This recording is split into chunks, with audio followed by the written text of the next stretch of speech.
Au nom du Père et du Fils et du Saint-Esprit. Amen. La paix de Jésus soit dans votre maison. J'espère que vous allez bien, que vous êtes dans la paix et la joie de Jésus. Alléluia. Donc nous continuons notre lecture quotidienne par ta grâce, ô Jésus. Alléluia. Saint Matthieu, chapitre 23. Alors, c'est assez étrange parce que nous avons, chapitre 21, pardon, nous avons, comme hier, une explication d'une situation par toi Jésus. Enfin, ce qui est curieux, c'est pas curieux parce que c'est souvent dans l'évangile, merci Jésus. Et nous avons là le même type d'explication. En verset 21, les trois croix, alléluia, merci Jésus. Les vignerons, la fameuse parabole des vignerons assassins. Verset 33, chapitre 21, Saint Matthieu. Écoutez donc une autre parabole. Un propriétaire a planté une vigne. Il l'a entourée d'un mur, il a creusé un pressoir, il a bâti un abri pour le garde, et puis il l'a remise à des fermiers pendant que lui s'en allait à l'étranger. Or voici qu'arrive le moment de la récolte, et il envoie ses serviteurs pour rencontrer les fermiers et prendre sa part de la récolte. Mais les fermiers se rendent maîtres des serviteurs, ils frappent l'un, tuent l'autre et assomment un troisième à coups de pierre. De nouveau, des serviteurs sont envoyés, plus nombreux que les premiers, mais on les traite de la même manière. Alors, lui, pour finir, leur envoie son fils. Il pensait en effet, ils auront du respect pour mon fils. Mais lorsque les fermiers voient le fils, ils se disent « C'est lui l'héritier, allons-y, tuons-le, et son héritage sera à nous. » Ils le saisirent donc, le jetèrent hors de la vigne et le tuent. Maintenant, lorsque le maître de la vigne se présentera, comment va-t-il traiter ses fermiers ? Les autres répondent « Il enverra ces misérables à la mort qu'ils méritent et il remettra la vigne à d'autres fermiers, ceux-là lui en donneront les fruits quand viendra la saison. » Jésus leur dit, peut-être avez-vous lu ceci dans les Écritures, la pierre rejetée par les constructeurs est devenue la pierre d'angle. C'est le Seigneur qui l'avait donnée et nous restons à l'admirer. Aussi, je vous dis que le royaume de Dieu vous sera enlevé pour être donné à un peuple qui en produira les fruits. Quant à la pierre, celui qui tombera sur elle se brisera, et celui sur qui elle tombera, elle l'écrasera. Les chefs des prêtres et les pharisiens écoutaient ces paraboles, et ils comprirent que Jésus parlait pour eux. Ils auraient voulu s'emparer de lui, mais ils craignaient la foule qui voyait en Jésus un prophète. Merci Jésus pour ta parole. Alléluia. Nous voyons bien dans ce paragraphe sur les vignerons assassins que là, il y a une différence absolument énorme par rapport à la parabole d'hier. C'est que Jésus, le rédacteur Saint Matthieu nous dit, il nous dit, eh bien, le résultat, qu'est-ce que Jésus veut dire à travers cette histoire, cette histoire de vignerons assassins. Et bien sûr, Jésus parlait des maîtres de la loi, des pharisiens, qui voulaient sa peau, qui voulaient le faire mourir. Mais pourquoi voulaient-ils le faire mourir ? Parce qu'ils étaient les tenants de la religion de l'époque et ils avaient pris la religion comme outil de pouvoir sur le peuple. Et ça, quelles que soient les époques, c'est dramatique quand des personnes utilisent soit carrément le bon Dieu pour justifier leur pouvoir, ou alors qu'ils utilisent des principes, les fameux principes. qu'est-ce que nous en entendons de ces gens qui ont des principes plein la bouche et quand ils sont au pouvoir, c'est l'anarchie complète, ils font ce qu'ils veulent, ils arrangent leur petite famille, leurs petits amis francs-maçons et ils font leur sauce absolument effroyable dans un niveau d'hypocrisie jamais atteint. Eh bien, Jésus est venu renverser tout cela. Il est venu renverser cette hypocrisie, ce blasphème qui consiste à utiliser Dieu, sa parole, pour asseoir un pouvoir sur les autres. Vous imaginez la haine, la rage qu'il devait avoir contre Jésus qui était là et qui a dénoncé, qui a fait tomber leur petit joujou d'utiliser la parole de Dieu pour dominer les autres. Le Père y a mis un coup d'arrêt, notre Père, ton Père Jésus, notre Père, y a mis un coup d'arrêt en envoyant son Fils bien-aimé. Il faut la relire et la relire, cette parabole. Et pourtant, même Jésus les prévient, je dirais gentiment, au verset, à partir du verset 42 jusqu'au verset 44. Jésus leur dit, « Peut-être avez-vous lu ceci dans les Écritures. La pierre rejetée par les constructeurs est devenue la pierre d'angle. C'est le Seigneur qui l'avait donnée et nous restons à l'admirer. » La pierre d'angle, c'est Jésus. Quand des bâtisseurs construisent une voûte,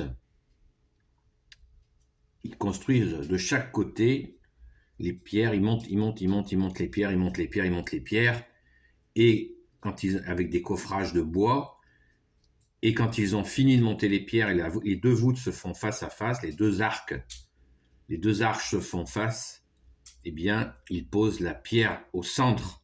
C'est cela la pierre d'angle pour des bâtisseurs.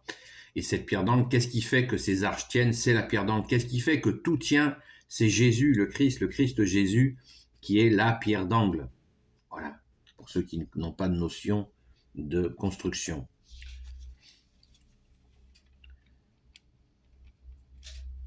C'est le Seigneur, la pierre rejetée par les constructeurs est devenue la pierre d'angle. C'est le Seigneur qui l'avait donnée et nous restons à l'admirer. Nous restons à admirer Jésus qui a été donné par son Père. Alléluia, notre Père. Et là, Jésus ne les menace pas. Il leur dit, voilà ce qui va se passer. Jésus leur dit, verset 42, « Peut-être avez-vous lu ceci dans les Écritures. La pierre rejetée par les constructeurs est devenue la pierre d'angle.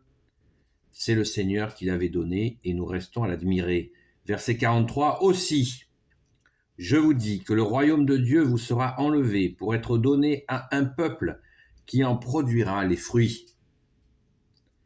Quant à la pierre, celui qui tombera sur elle sera brisé, et celui sur qui elle tombera, elle l'écrasera. » Voilà la promesse. Il leur dit, Jésus bien-aimé, tu leur dis, attention à vous qui faites joujou avec ce que construit le Père avec son Fils bien-aimé, avec l'Esprit Saint. Attention. Et au verset 43, très important, c'est aussi la synthèse de la parabole. « Aussi, je vous dis que le royaume de Dieu vous sera enlevé pour être donné à un peuple qui en produira les fruits. » C'est-à-dire que vous avez reçu la révélation par Moïse et les prophètes que vous avez souvent assassinés pour encore une fois garder le pouvoir. Vous ne les avez pas écoutés, vous les avez tués. C'était la totale. Eh bien, ce royaume de Dieu vous sera enlevé. Voilà. Vous n'avez pas voulu écouter, vous n'avez pas voulu recevoir, accueillir les prophètes. Eh bien, il vous sera enlevé. Et pour être donné qui en produira les fruits.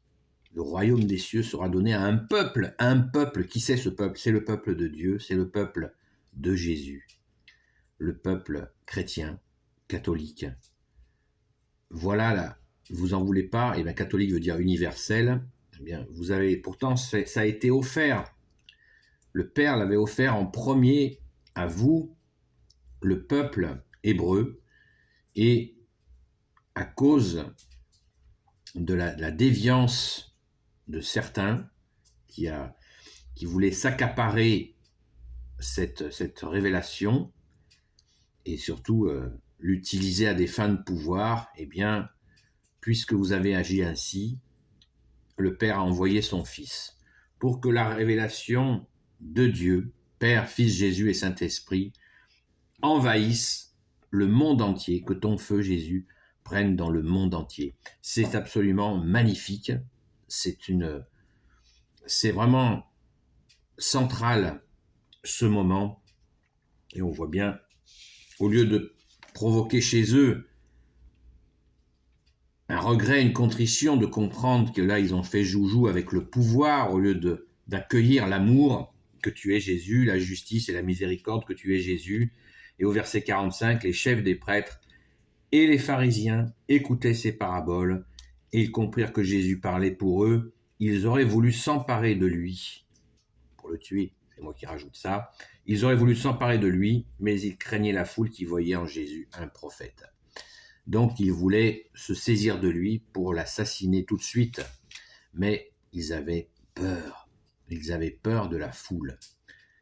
Voilà, c'est absolument magnifique.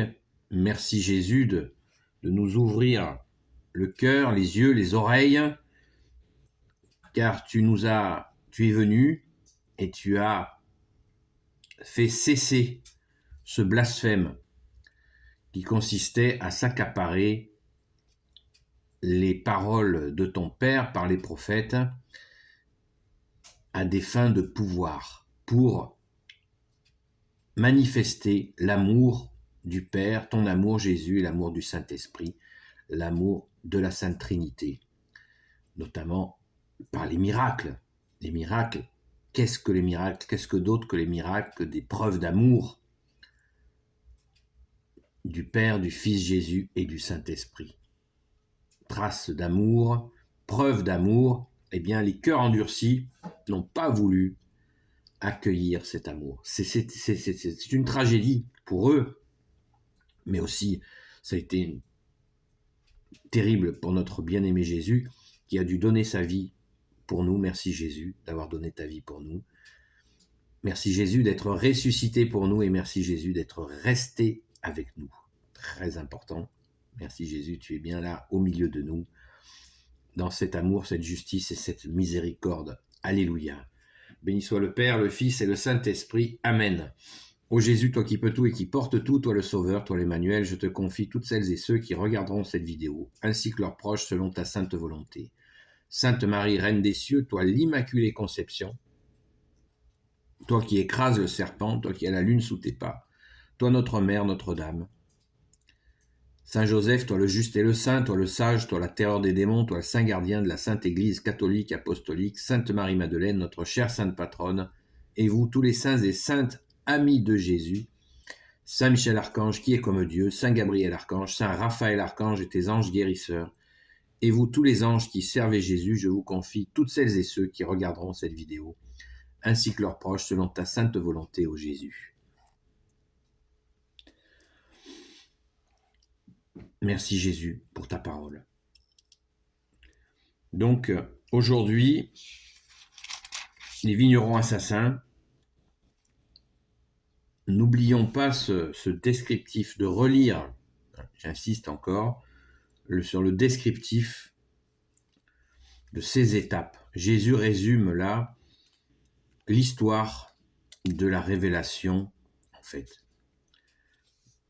à commencer de son Père, par les prophètes qu'il a envoyés, notre Père, et son avènement, son premier avènement. N'oublions pas le second. Merci Jésus, nous l'attendons avec grand espoir, grande joie. Nous prions pour cela. Viens Jésus, viens. Maranatha, Ça veut dire « Viens Jésus, viens ». La paix de Jésus soit dans votre maison. Bienvenue aux nouveaux abonnés et je vous dis à très vite. Message très important pour ceux qui participent à l'union de prière des Amis de Sainte-Marie-Madeleine. Voilà, donc le dernier message que vous avez reçu pour prier, eh bien nous vous demandons avec la doyenne Arlette de maintenir vraiment cette prière pour cette personne qui est citée en premier dans la liste. À très vite.